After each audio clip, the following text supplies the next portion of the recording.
हाँ 7 को है। हाँ 5 और 6 को ले लेंगे सोचे, मॉर्निंग में शाम में दोनों।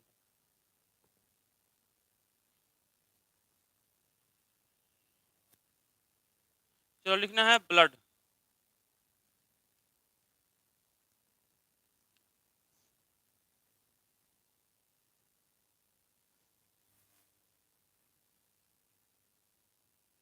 ब्लड, ब्लड जो होता है ब्लड, अगर देखा जाए तो ब्लड के स्टडी को क्या बोलते हैं? अगर हम लोग ब्लड के बारे में स्टडी करते हैं तो ब्लड के स्टडी को कहा जाता है हिमेटोलॉजी। ब्लड के स्टडी को क्या बोला जाता है? हिमेटोलॉजी बोला जाता है। पहले सुनना है बाद में लिखना। ब्लड के स्टडी को बोलते हैं हिमेटोलॉजी। अगर देखा जाए तो नॉर्मल पर्सन में बताओ कि ब्लड जो होता है वो एसिडिक होता है कि बेसिक होता है? समझते हैं एसिडिक बेसिक? समझते हैं एसिडिक बेसिक? एसिडिक बेसिक क्या होता है? जिसका पीएच वैल्यू 7 से कम है वो एसिडिक होता है कि बेसिक होता है? 7 से कम पीएच है तो। हाँ, अगर पीएच वैल्यू 7 से कम है तो वो एसिडिक होता है कि बेसिक होता है? समझते पीएच वैल्यू की? नहीं समझते? देखो, एक पीएच स्केल होता है। हाँ, एक पीएच स्केल जहाँ पर कि 1.0 से लेके 14 तक नंबर होता है, बीच में 7.0 होता है। अगर पीएच वैल्यू 7 से कम है तो वो कैसा होता है? एसिडिक। 7 से ज़्यादा है तो कैसा होता है? बेसिक।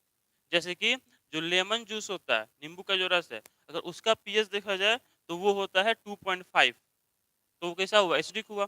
7 से जितना ही कम आते जाएंगे एसिडिक प्रॉपर्टी उतना ही बढ़ते जाएगा। जैसे कि जो मिल्क होता है, मिल्क, उसका पीएच होता है 6.8, तो वो कैसा हुआ? हल्का सा एसिडिक हुआ। और वहीं जो HCl होता है, हाइड्रोक्लोरिक एसिड, उसका पीएच होता है 1.3 या 1.2, तो ये कैसा हुआ? बहुत ज़्यादा एसिडिक हुआ। जैसे जैसे हम 7 से इधर बढ़ते जाते हैं, एसिडिक प्रॉपर्टी है वो बढ़ते जाता है। और 7 से 14 की ओर जाने पर बेसिक प्रॉपर्टी बढ़ता है। जैसे कि जो ब्लड होता है, तो ब्लड का पीएच होता है 7.40। बोलो कि ब्लड इट इज, देखो इसका पीएच कितना होता है? 7.4। तो 7.4 है तो एसिडिक हुआ कि बेसिक हुआ? 7.40 है तो एसिडिक हुआ कि बेसिक हुआ? बेसिक हुआ। कैसा हुआ? बेसिक। अच्छा, थोड़ा सा बेसिक कि ज्यादा बेसिक? थोड़ा सा बेसिक, क्योंकि 7 से थोड़ा सा ज्यादा है तो बोलेंगे it is slightly basic in nature. It is slightly मतलब होता है थोड़ा सा, स्लाइटली बेसिक इन नेचर। और इसका जो पीएच वैल्यू है ये कितना होता है? 7.40, स्लाइटली बेसिक इन नेचर। ठीक। नॉर्मल एडल्ट बींग में, एडल्ट ह्यूमन बींग में जो ब्लड का वॉल्यूम होता है कितना होता है? Total volume of blood in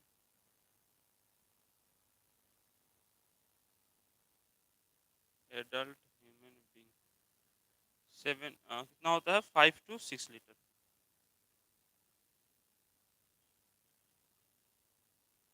5 to 6। तो ये कुछ बेसिक बात है इसके बारे में, ठीक है ना? अब हम लोग ब्लड का थोड़ा पार्ट, ठीक है, हम लोग बेसिक ही पढ़ रहे हैं जितना हम लोग 12th में यूज आने वाला है, बाकी विस्तार में तो जान ही रहे हैं। तो अभी हम लोग देखेंगे कि ब्लड में कौन कौन सा पार्ट होता है, इसको लिख लेना है।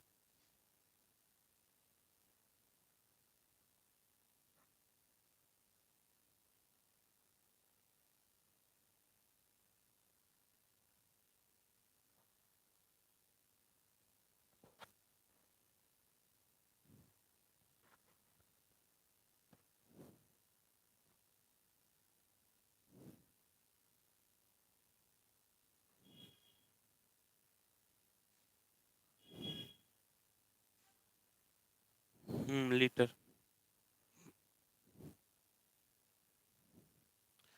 देखो ब्लड के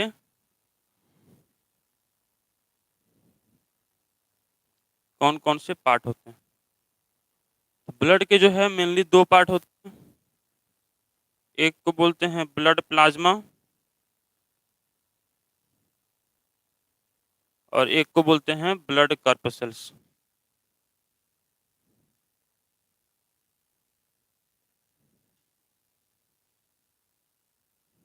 या इसी को ब्लड सेल्स भी कहा जा सकता है, ब्लड सेल्स।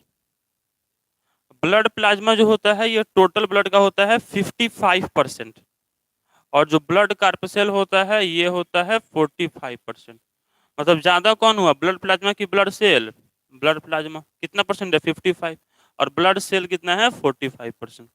अब जो ब्लड प्लाज्मा होता है इसमें अगर देखा जाए तो इसमें क्या क्या होता है, तो ब्लड प्लाज्मा में क्या क्या होता है, इसमें होता है वाटर, और वाटर होता है कितना, वाटर होता है 90 to 95%, है ना।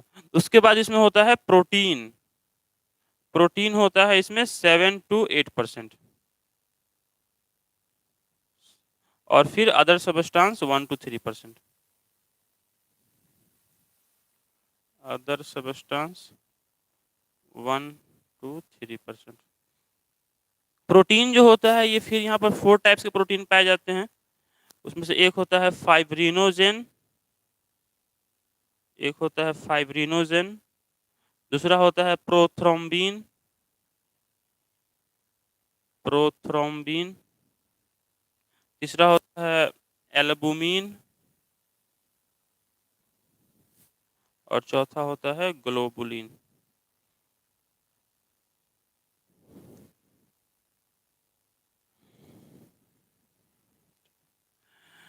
और जो ब्लड सेल्स होते हैं वो 3 टाइप के होते हैं। कौन कौन होते हैं बताओ? हाँ, आरबीसी का एक और नाम क्या होता है? आरबीसी का हालांकि फुल फॉर्म तो होता है रेड ब्लड सेल, लेकिन इसका एक और नाम क्या होता है? इरिथ्रोसाइट। इसका एक और नाम होता है इरिथ्रोसाइट। दूसरा होता है डब्ल्यूबीसी, डब्ल्यूबीसी को व्हाइट ब्लड सेल बोलते हैं, या फिर इसी को बोलते हैं ल्यूकोसाइट।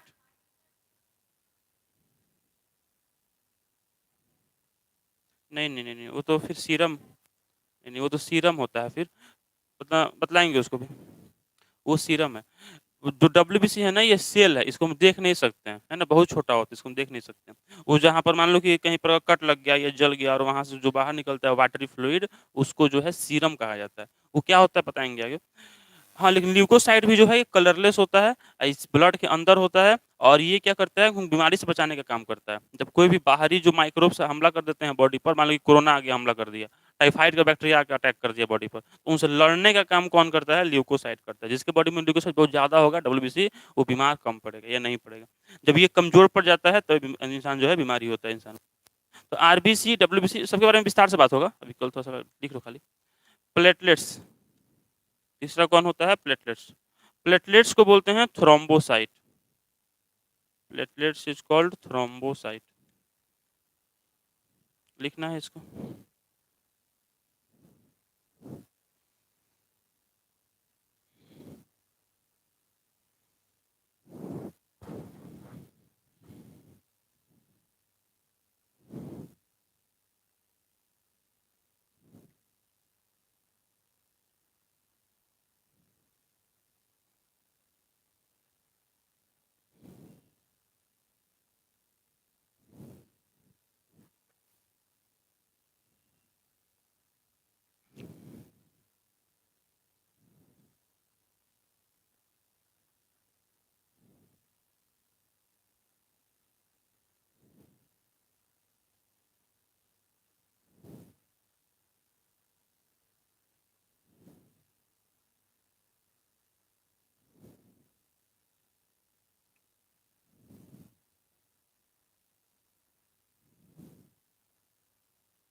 इरिथ्रोसाइट, ERY, आरबीसी भी बोलते हैं इरिथ्रोसाइट, ERYTHROSAIT, ERYTHROCYTE,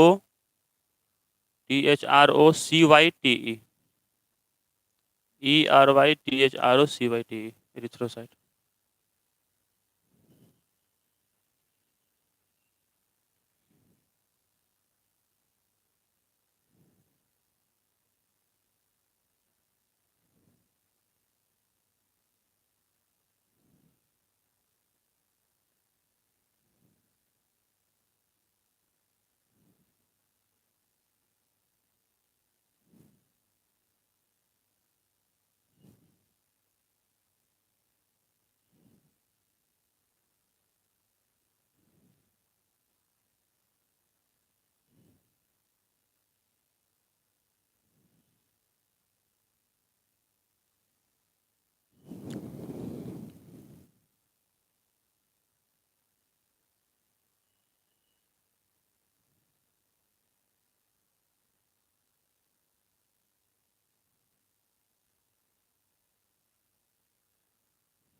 हो गया। देखो अब इसमें हम लोग देखें कि जो ब्लड होता है इसके दो पार्ट होते हैं, एक कौन होता है ब्लड प्लाज्मा और एक होता है ब्लड सेल। ब्लड प्लाज्मा होता है ये नॉन लिविंग पार्ट है। ब्लड प्लाज्मा जो है कैसा पार्ट है? Non living, non living part है। और जो ब्लड सेल होता है वो लिविंग पार्ट होता है, ठीक है ना। ब्लड सेल, अब देखो सेल है ना, और सेल कैसा होता है? सेल तो लिविंग ही होता है। ये हो गया लिविंग पार्ट। ब्लड प्लाज्मा जो है इसमें क्या क्या होता है? वाटर होता है, प्रोटीन होता है और अदर सब्सटेंस। वाटर हो गया 90 से 92% या 90-95%। देखो 90-95% जो है ये किसका है? ब्लड प्लाज्मा का है। बोलोगे ये तो 55 है तो ये इतना कैसे हो गया? तो इसका इतना है, बुझा रहे ना बात क्या बोल रहे हैं? नहीं समझ में आ रहा है? ब्लड प्लाज्मा 55% है ना, और ये कितना है? 90-95%। जी 90% है, ये किसका 90% है? इसका। 55% 90% है ना, इसका नहीं, पूरा ब्लड का नहीं, प्लाज्मा का 90%। प्रोटीन है, प्रोटीन चार टाइप के होते हैं, फाइब्रिनोजेन होता है, प्रोथ्रोम्बिन होता है, एल्बुमिन होता है, ग्लोबुलिन होता है। और ब्लड सेल हैं जो कि तीन टाइप के होते हैं, इरिथ्रोसाइट, ल्यूकोसाइट और थ्रोम्बोसाइट। अब यही नाम याद रखना है, इरिथ्रोसाइट, ल्यूकोसाइट, थ्रोम्बोसाइट। इसमें हम ये बस एक काम करना है कि ये चारों प्रोटीन का क्या फंक्शन है उसको हम लिखवा देते हैं, फिर ये तीनों के बारे में विस्तार से पढ़ा जाएगा। तो इन चारों में से जो ये दो प्रोटीन है, फाइब्रिनोजेन और प्रोथ्रोम्बिन, ठीक है ना, तो ये दो प्रोटीन है कौन कौन? फाइब्रिनोजेन और प्रोथ्रोम्बिन। इसका फंक्शन होता है कि ये जो है ब्लड क्लॉटिंग का काम करता है। मान लो कहीं अगर कट लग गया और वहां से ब्लीडिंग होने लगा, तो वहां पर जब ब्लड को रोकना है, क्लॉट करना है, तो वहां पर ये दोनों जो है काम करते हैं ब्लड को क्लॉट करने में, इसके साथ मिलकर, प्लेटलेट्स के साथ मिलकर।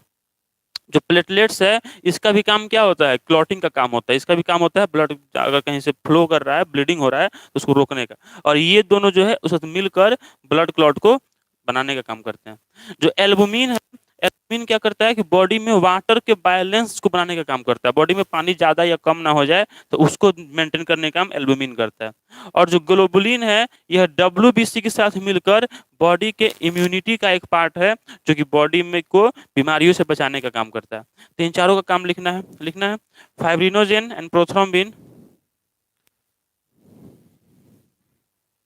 हाँ, हाँ, fibrinogen and prothrombin, fibrinogen and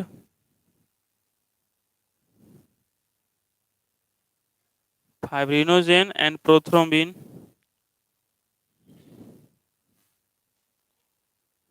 fibrinogen and prothrombin are blood clotting factor.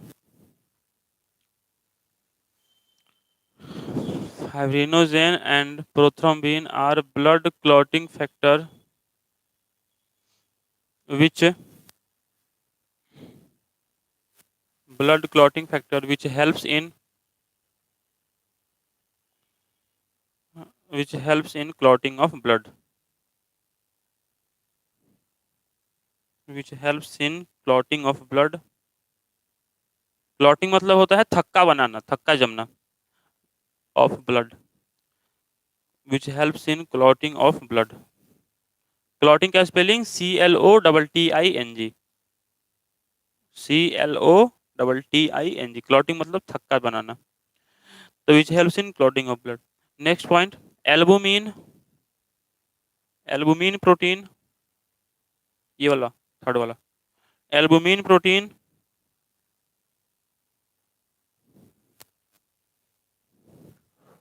हाँ मतलब एल्बुमिन क्या है, प्रोटीन ही है ना। अरे एल्बुमिन क्या है, यहाँ देखो, एल्बुमिन क्या है, प्रोटीन है। तो albumin helps in,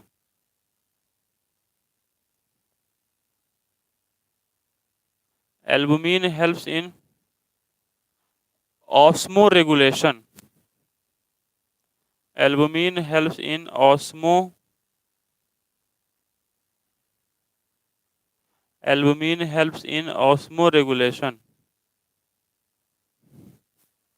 osmo regulation का मतलब क्या होता है, बैलेंसिंग ऑफ वाटर,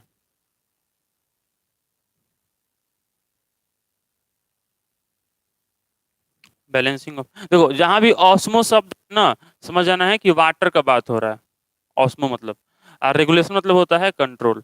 तो मतलब बॉडी में वाटर को रेगुलेट करने के लिए, वाटर के अमाउंट को बैलेंस करने के लिए जो है एल्बुमिन हेल्प करता है। नेक्स्ट लिखना है globulin,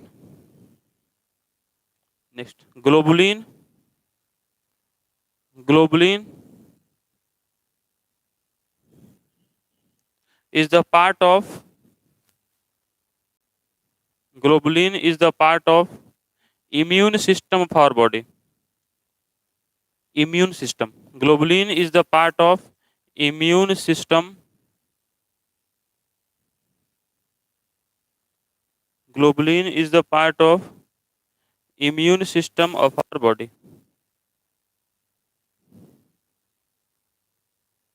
globulin is the part of immune system of our body, of our body, of our body।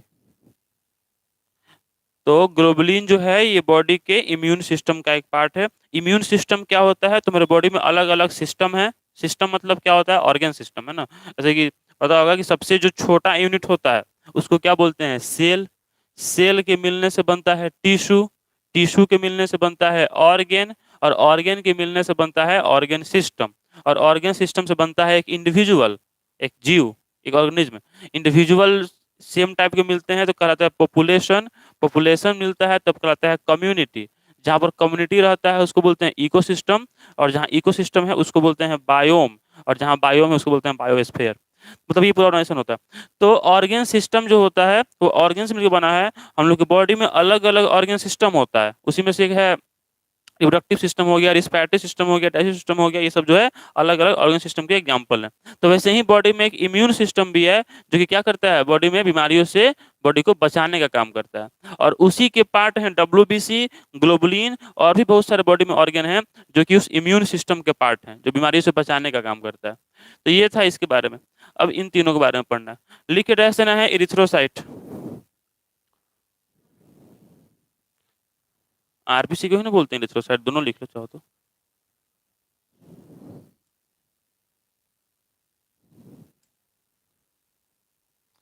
Erythrocyte किसको बोलते हैं, आरबीसी को बोलते हैं।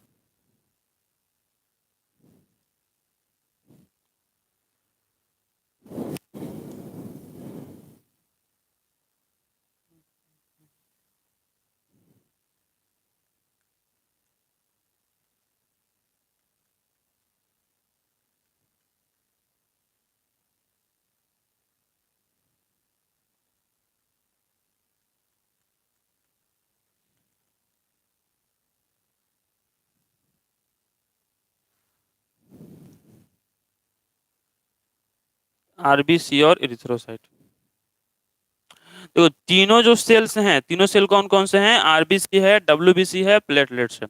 इन तीनों सेल में से सबसे ज्यादा मात्रा में कौन पाया जाता है, आरबीसी पाया जाता है। तो लिखना है इट इज, तो हमें लिख देते हैं, it is most abundant, it is most abundant cell in blood.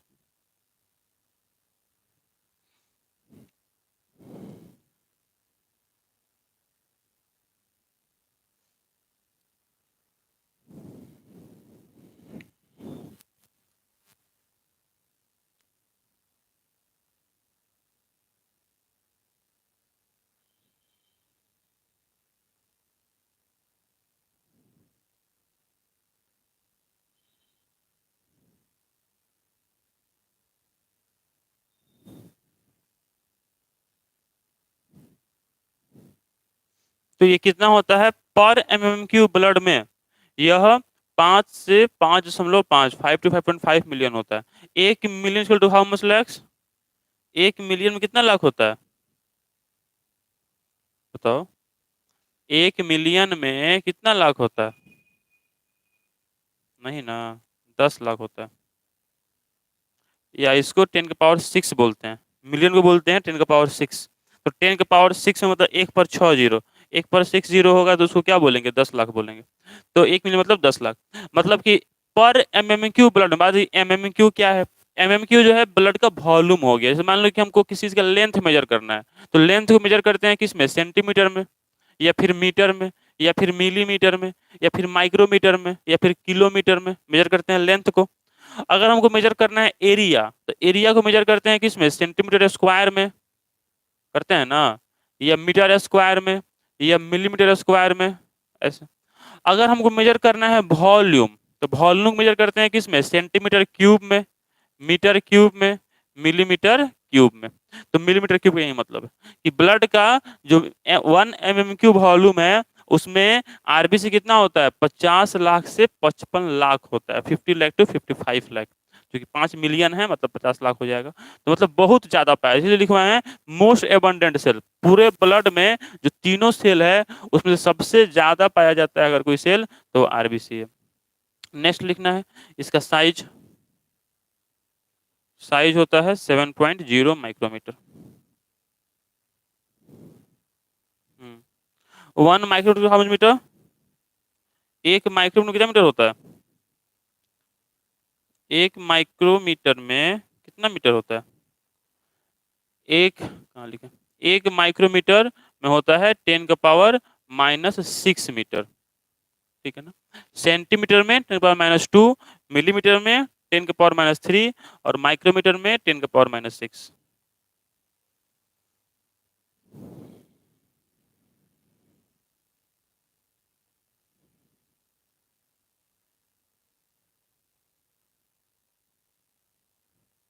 ठीक।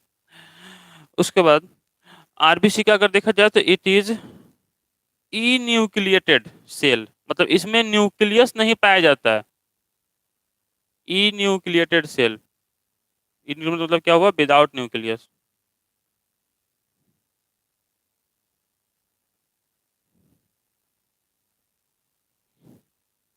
It is enucleated cell.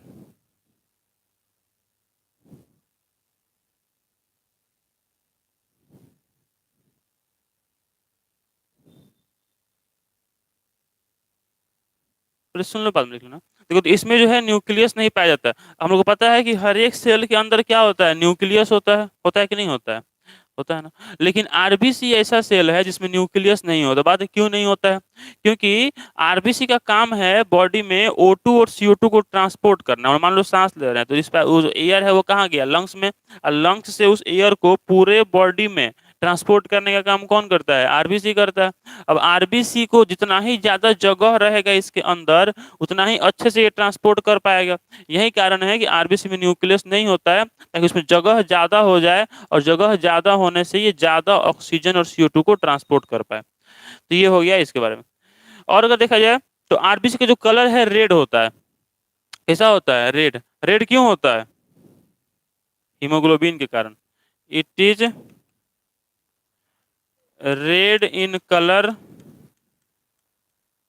Due to haemoglobin pigment, due to haemoglobin pigment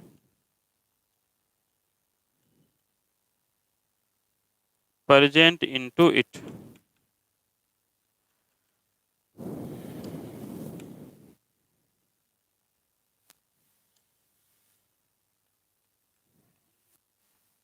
due to, DUE।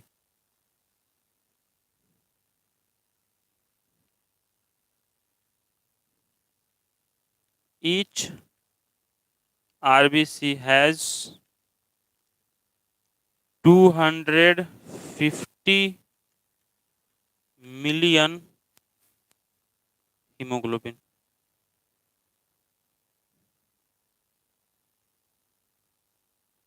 Each RBC has 250 million haemoglobin.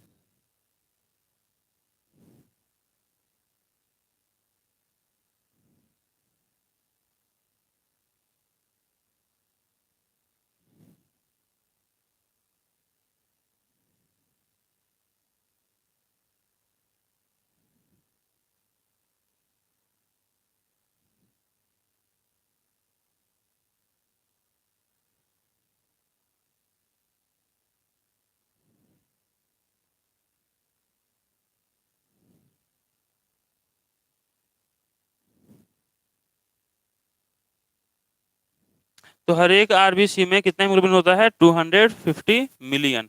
मतलब million मतलब क्या होता है? 10 लाख, है ना।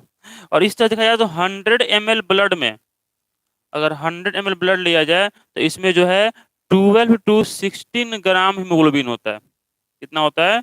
12 to 60 gram haemoglobin. Average अगर देखा जाए तो एवरेज हो जाएगा ये 15 ग्राम, 15 ग्राम। एवरेज हो जाएगा 15 ग्राम। तो 100 ml ब्लड में जो हीमोग्लोबिन होता है वो 12 से 16 ग्राम होता है। फीमेल में थोड़ा कम होता है। फीमेल में जो होता है ये 9-10 होता है जनरली, और मेल में जो होता है 13-14 के आसपास होता है। लेकिन इतना होना चाहिए तो फिर वो बढ़िया है ना। लेकिन फीमेल में थोड़ा कम हो जाता है और मेल में 13 ग्राम के आसपास रहता है। एवरेज अगर 15 ग्राम रहे तो बहुत बढ़िया है, और नहीं तो फीमेल में 10 भी चलता है, मेल में 12-13 जनरली पाया जाता है।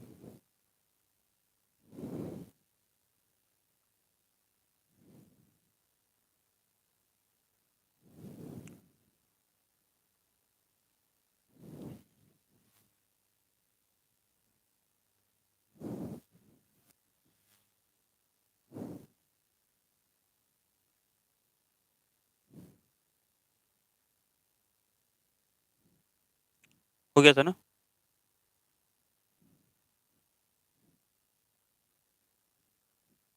एवरेज 15 ग्राम।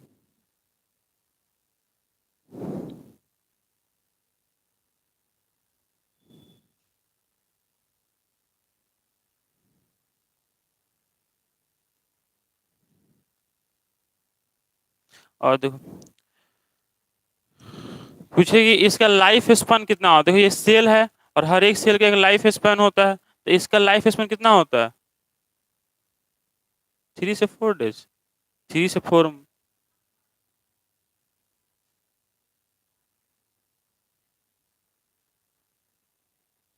3 से 4 महीना में। महीना। देखो 120 डेज हुआ। 120 डेज का मतलब कितना महीना हुआ? 4 महीना हुआ। 4 महीना हुआ ना, 3 30 12। हाँ। तो 120 डेज होता है इसका लाइफ स्पेन। अब सोचो हर एक अगर 3 से 4 दिन में खत्म होने लगे तो फिर कहाँ से बनेगा उतना? महीना में होता है 3 से 4 महीना।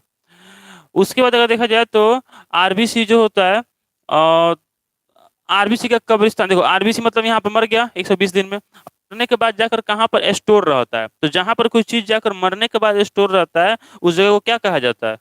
मरने के बाद जो जहां जाता है कब्रिस्तान कहा जाता है। तो वैसे ही यहाँ पर जो आरबीसी का कब्रिस्तान है, अब कब्रिस्तान को अंग्रेजी में कहते हैं ग्रेव यार्ड। क्या कहते हैं? Grave yard. ग्रेव मतलब होता है मुर्दा, यार्ड मतलब होता है आंगन। तो जहाँ मुर्दा को दफनाया जाता है उसको बोलते हैं ग्रेव यार्ड। तो वैसे ही graveyard of RBC, graveyard of RBC कहते हैं स्प्लीन को। स्प्लीन एक ऑर्गन है जो कि लीवर के पास पाया जाता है, और मरने के बाद आरबीसी यहीं पर जाके जमा रहता है, जिसको बोलते हैं ग्रेव यार्ड ऑफ आरबीसी। अब बात है कि आरबीसी का फंक्शन क्या है। फंक्शन ऑफ आरबीसी क्या है? फंक्शन ऑफ आरबीसी लिखना पहले इतना।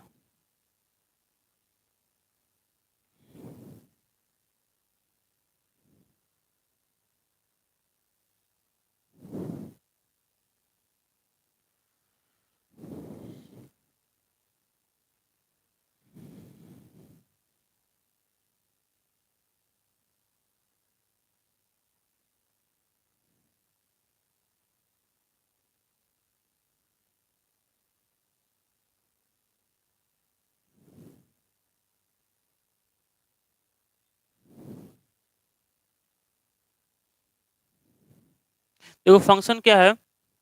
इसका फंक्शन है बॉडी में O2 और CO2 को ट्रांसपोर्ट करना। क्या करना, O2 और CO2 को ट्रांसपोर्ट करना। तो लिखना है it transports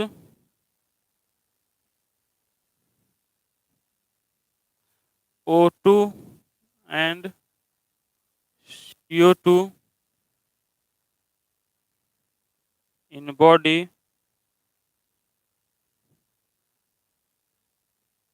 in the form of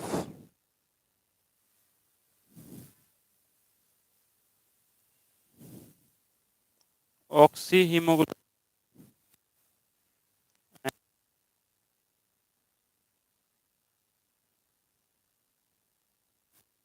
hemoglobin। ये बॉडी में जो है O2 और CO2 को ट्रांसपोर्ट करता है ऑक्सी हीमोग्लोबिन और कार्बिनो हीमोग्लोबिन के फॉर्म में। मतलब कि जब आरबीसी में जो हीमोग्लोबिन है वो ऑक्सीजन से रिएक्शन कर लेता है, ऑक्सीजन से, तो इसको बोलते हैं ऑक्सी हीमोग्लोबिन, ऑक्सी हीमोग्लोबिन। और अगर हीमोग्लोबिन, हीमोग्लोबिन कहाँ पे होता है, आरबीसी में होता है। अभी देखें ना कि एक आरबीसी में जो होता है 250 मिलियन हीमोग्लोबिन होता है।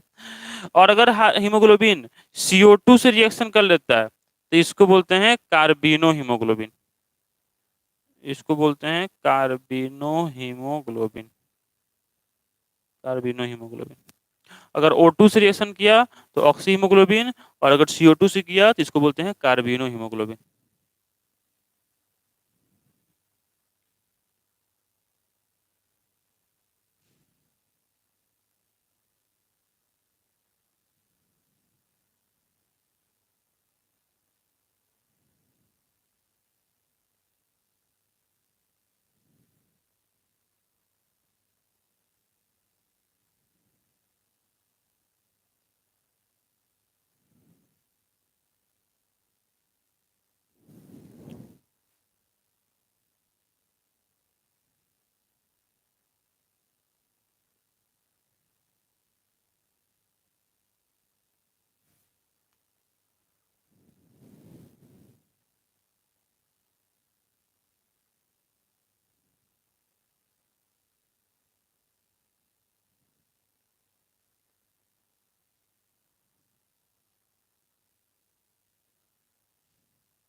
हो गया।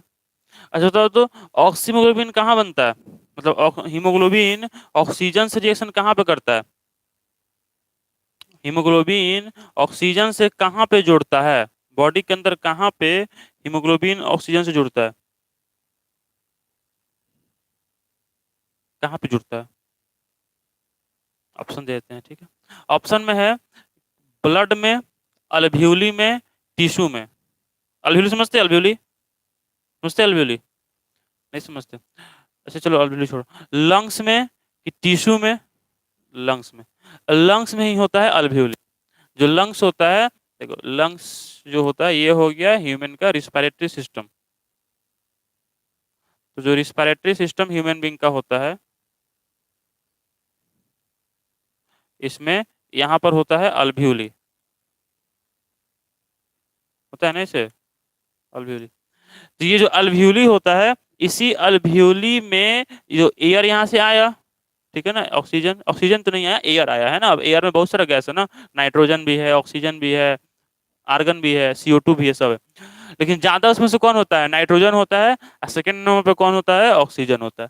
तो वो यहाँ पे आया, आया आया नीचे आया, नीचे आने के बाद कहाँ गया, अल्व्यूली में गया। ये क्या है, अल्व्यूली है, अल्व्यूली क्या बोलते हैं इसको, अल्व्यूली बोलते हैं। तो अल्व्यूली में गया। अब उसी अल्व्यूली में कौन है, हीमोग्लोबिन है। तो वहीं क्या किया कि ऑक्सीजन से रिएक्शन कर लिया और क्या बना दिया, ऑक्सीमोग्लोबिन। मतलब जो ऑक्सीमोग्लोबिन बन रहा है ये कहाँ बन रहा है, ये बन रहा है अल्व्यूली में। कहाँ बन रहा है, अल्व्यूली में बन रहा है। और फिर ये जो है ब्लड के साथ कहाँ पहुंचा, बॉडी के अलग अलग पार्ट में पहुंचा।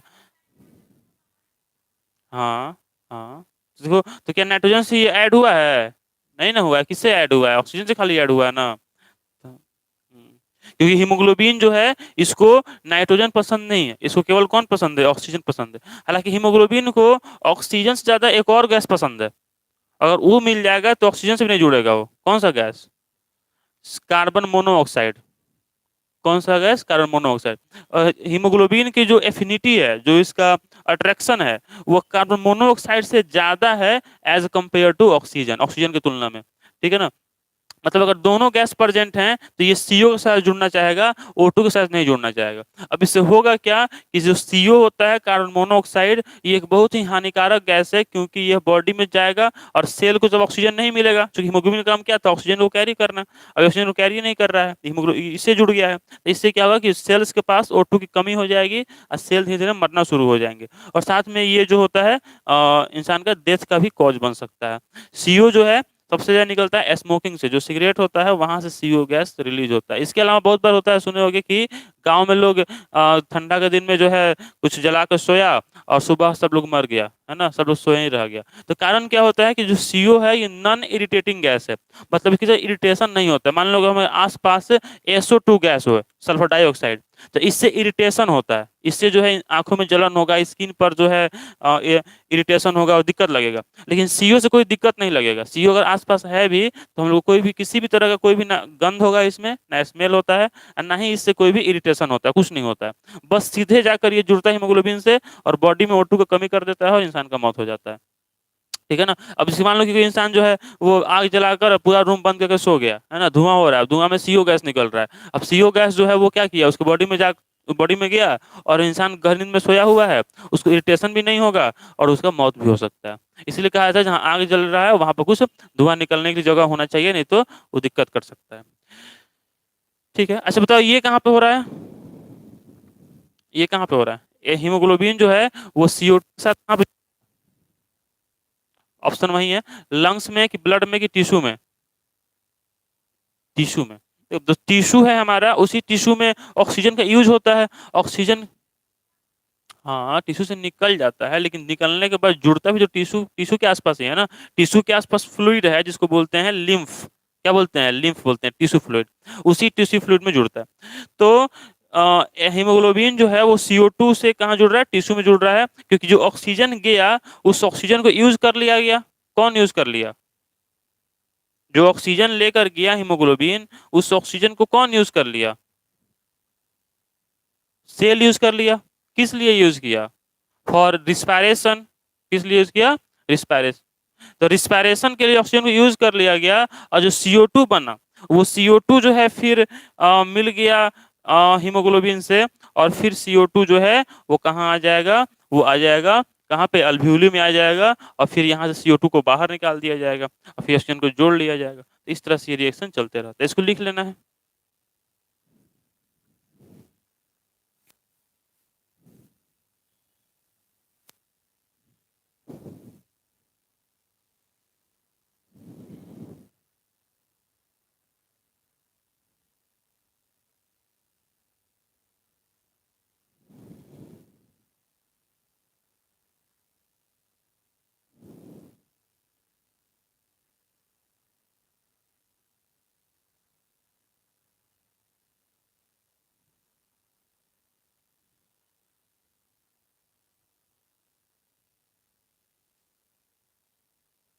हो गया? तो ये था RBC के बारे में। RBC के बारे में क्या क्या पढ़े, रिवाइज कर लो। पढ़े कि RBC जो होता है ये सबसे ज्यादा पाया जाता है ब्लड में। कितना पाया जाता है? तो पर MQ ब्लड में 5 to 5.5 मिलियन। साइज होता है 7.0 माइक्रोमीटर। न्यूक्लियस नहीं होता है इसमें, क्योंकि इसको O2 और CO2 को कैरी करना है। कलर में रेड होता है, काहे कि इसमें हीमोग्लोबिन पिगमेंट पाया जाता है, और हीमोग्लोबिन पिगमेंट पाए जाने से ये रेड कलर का दिखता है। प्रत्येक RBC में 250 मिलियन हीमोग्लोबिन होता है, और 100 ml ब्लड में 12 से 16 ग्राम हीमोग्लोबिन होता है। एवरेज कितना हुआ? 15 ग्राम। फिर पढ़े कि जो लाइफ स्पान है RBC का, ये होता है 120 दिनों का। ग्रेव यार्ड ऑफ RBC कहा जाता है स्प्लीन को। फंक्शन ऑफ RBC जो है ये है कि ये बॉडी में O2 और CO2 को ट्रांसपोर्ट करता है। किसके फॉर्म में करता है? तो ऑक्सी हीमोग्लोबिन और कार्बिनो हीमोग्लोबिन के सबके रूप में करता है।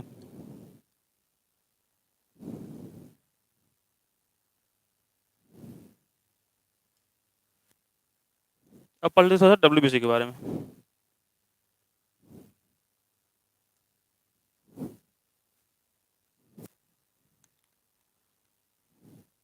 WBC या इसी को क्या बोलते हैं, ल्यूकोसाइट। डब्ल्यूबीसी को क्या बोलते हैं, ल्यूकोसाइट बोलते हैं।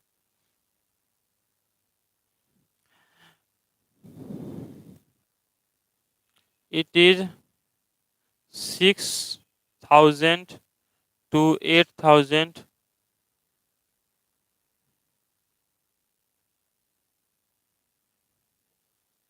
it is 6,000 to 8,000 per mm cube of blood।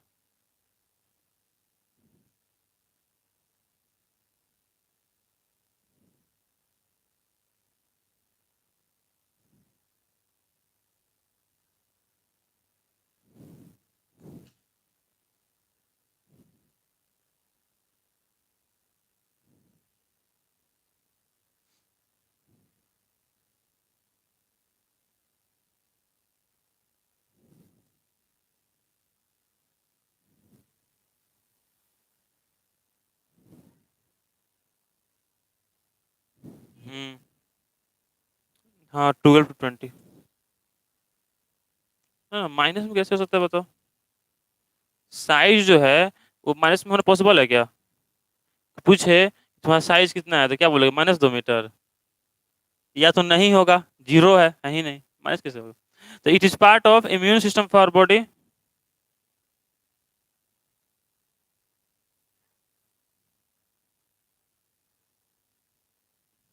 Micrometer. Micro, पूरा जो साइज होता है वो माइक्रो में होता है, माइक्रोमीटर। किलोमीटर साइज होगा, क्या क्या सोचे तुम लोग बताओ। इट इज पार्ट ऑफ, कौन, नर्व है, नर्व से। हाँ पूरा नर्व को निकाला जाए तब वो होगा, क्योंकि प्रत्येक नर्व जो होता है उसकी लेंथ होती है कितनी, अप्रॉक्स 1 मीटर। और बॉडी में हमारे ट्रिलियंस ऑफ नर्व हैं, अरबों नर्व्स। तो सबको निकाले सोचो कितना लंबा हो जाएगा।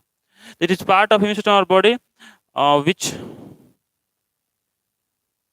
फाइट अगेंस्ट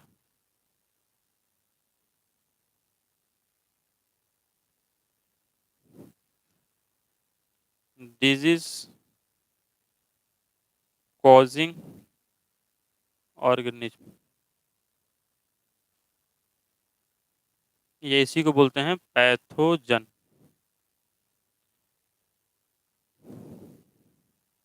इसी को बोलते हैं पैथोजन।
हो गया।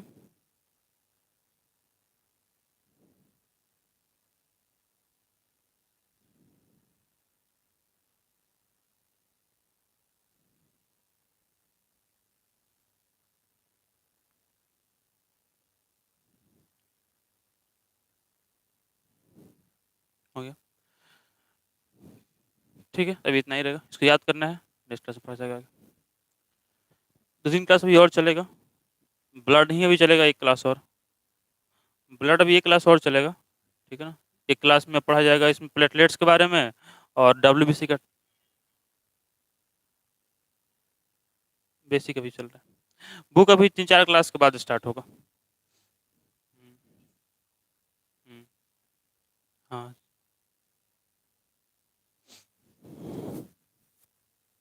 देखिए जितना अभी हो रहा है उसको बढ़िया से कर लेना है, क्योंकि सबका यूज होगा 12th क्लास में। अगर नहीं करोगे दिक्कत होगा।